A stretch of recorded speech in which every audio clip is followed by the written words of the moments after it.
What if democracy existed in America long before Europe claimed it?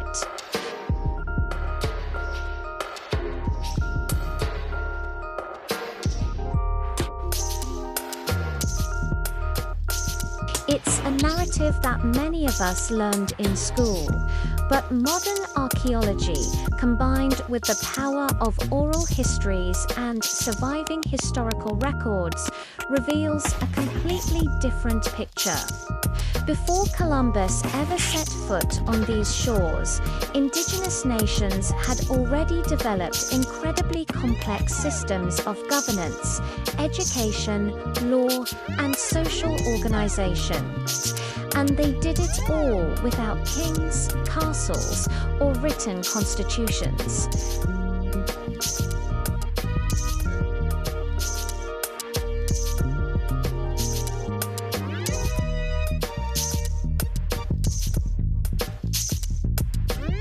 It's a history that was deliberately ignored and erased, but it holds powerful lessons that are still relevant today. One of the most remarkable and well-documented examples of advanced political systems in the pre-Columbian Americas was the Haudenosaunee or Iroquois Confederacy.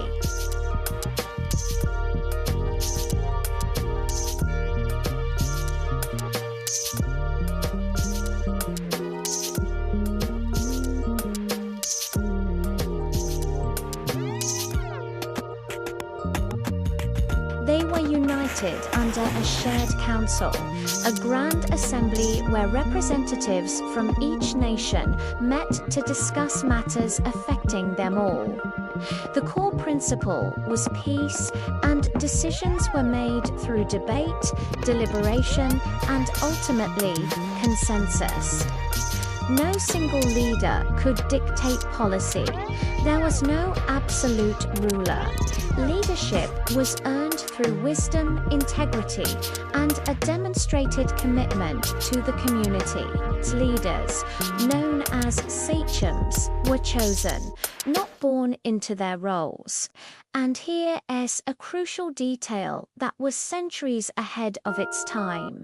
Women held significant political power.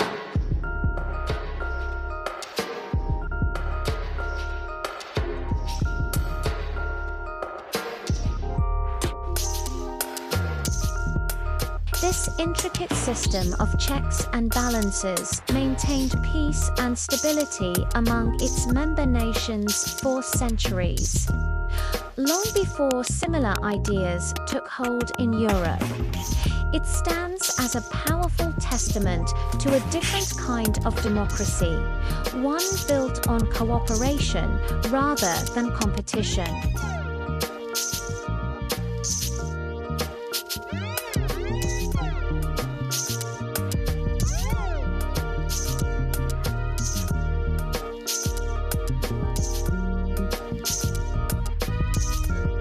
They were primarily based on principles of balance, responsibility, and the well-being of the entire community.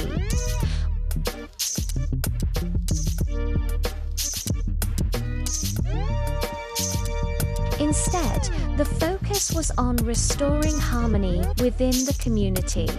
This is a concept known as restorative justice.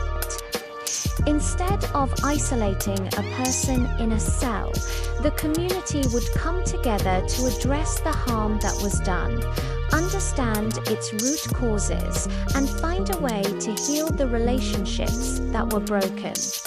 It might involve the offender making amends directly to the victim and their family, or performing acts of service for the community.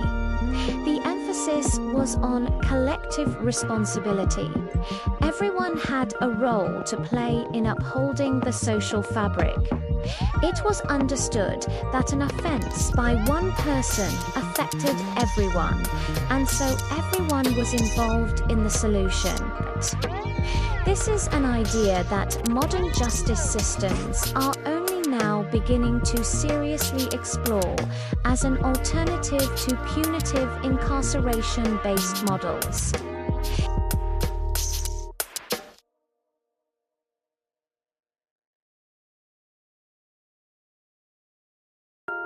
So, how was all this complex knowledge of governance, law, and social harmony passed down from one generation to the next without formal schools or textbooks?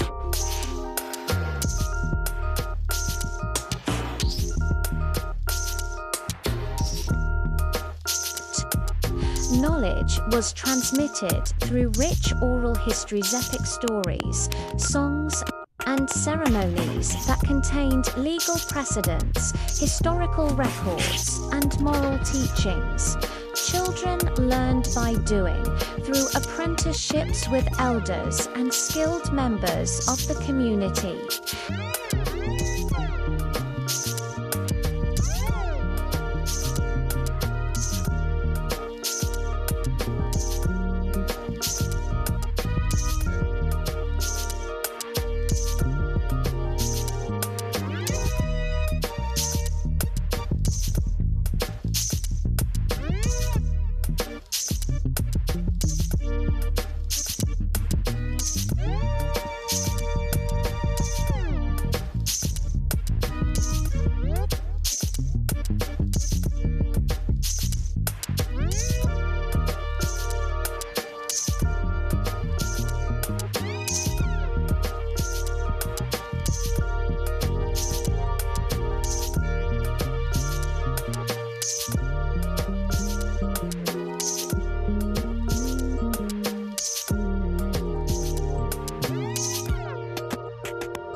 Since many societies were agricultural, women were the primary farmers, and this control over the food supply gave them immense power and respect.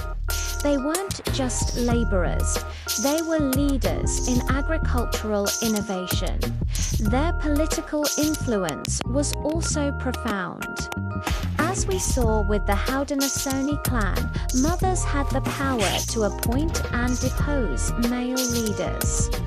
In many nations, social identity and property, including land and housing, were passed down through the maternal line. This matrilineal system meant that a person's identity and inheritance came from their mother's family, not their father's.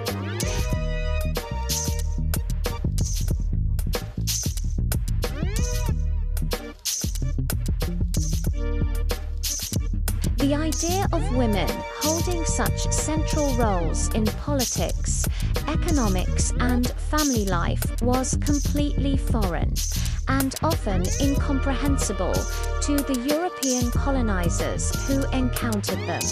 So, if these complex and sophisticated systems of governance existed, why were they erased from our history books for so long?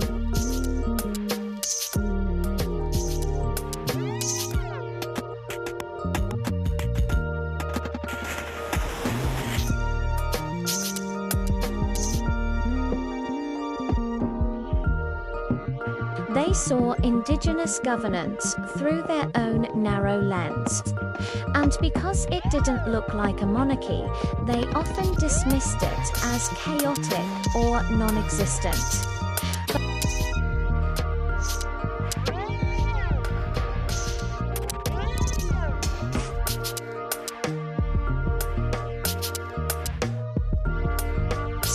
Admitting that these nations had legitimate, functioning governments would have completely undermined the moral and legal justifications for conquest.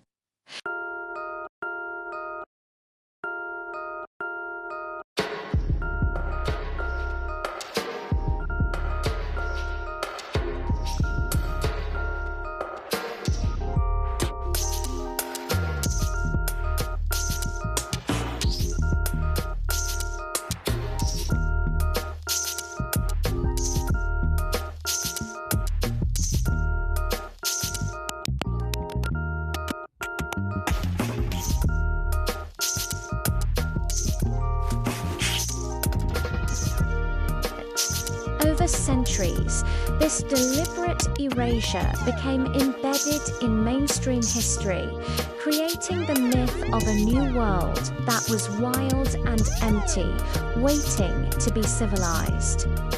But this history isn't just an ancient curiosity. Its influence is still felt today in ways many of us don't even realize. Elements of indigenous governance directly inspired some of the key ideas that shaped modern democratic thought.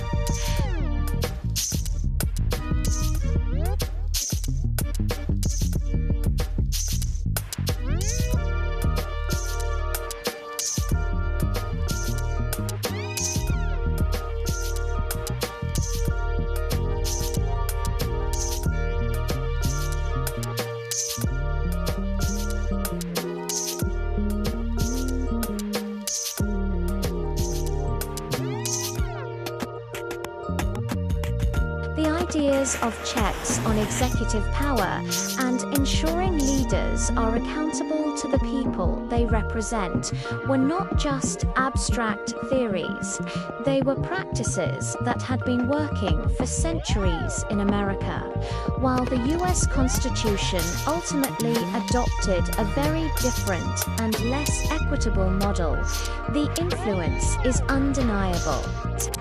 Recognizing this legacy doesn't diminish the contributions of European thinkers.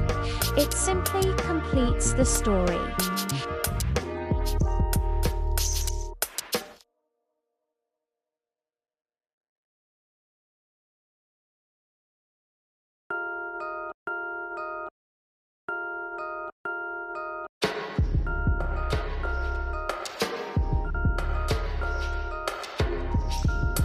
If this video challenged what you were taught about history and made you think differently about the societies that existed in America before Columbus,